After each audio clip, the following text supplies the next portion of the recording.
நாயை பத்தி ஒரு வீடியோ போட்டிருக்கேன். ஒரு பரதேசி, அட பரதேசி பரதேசி, உனக்கு அறிவு இருக்கா அறிவே எனக்கு தெரியல. பூமி உனக்கு மட்டும் சொந்தம் இல்லை, பூமி எனக்கு மட்டும் சொந்தம் இல்லைல்ல. பேயில போவான் கேளி, பூமி எல்லாத்தையும் சொந்தம் என்ன. அப்போ ஒன்று பண்ணு, சிங்கம், கரடி, புலி, நல்ல பாம்பு, இந்த மலைப்பாம்பு எல்லாத்தையும் பிடிச்சிட்டு வந்து உன் வீட்டில் போட்டு வளர்த்து, சோறை போட்டு வளர்த்து, நீ அது நடுவில் படுத்துக்கோ. நீ படுத்து பாரு, தெரியும் உனக்கு. பேயில போவான். ஒரு மனுஷனை வந்து ஒரு மிருகம் வந்து காட்டு மிருகமா ஆகி கடிக்கச்சில வந்து யாருமே தடைப்படதான் செய்வாங்களே. பேயில போவான். இல்ல பிள்ளைக்கும் மனுஷனுக்கும் அப்புறம்தான் மற்ற எதுவுமே. புரிஞ்சிக்கோ. நீ வந்து நீ இருக்கிய உன் பிள்ளைய வந்து ஒரு நாய் இழுத்து போட்டு கடிக்க வச்சுக்க, எடுத்துட்டு போகுது, நீ அவன் பார்த்துட்டு இருப்பியோ? நீ நாய்க்கு தடையை கொடு, தடையை கொடுத்து நாய் சோற கொடு.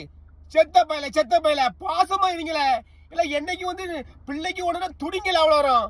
பேர போவாங்க, எத்தனை கொலை, எத்தனை இது நடக்கு. அதுக்கெல்லாம் எவனும் கத்து கிடையாது. இதுக்கு தடை செய்யுங்க அனுபவம். ஆனா பேயில போகலாம், அறிவிட்ட பயில அதுக்கு கமாண்ட போட்டு அசிங்கமா ஏசுறான். கமாண்ட் போட்டு அறுத்து கிழிச்சு வருத்தாமா. செத்த பயில மூஞ்சி மோரக்கடையும் பாரு. ஐடியில போட்டா என்ன அளவு மேரா தான் இருக்கு, அளவு மேரா வெறோட பயில. எவனோட கமாண்ட் போட்டியமா இழுத்து அறுத்து விட அறுத்தாமா.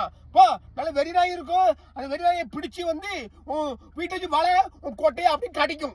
பேயில போவானுங்களா.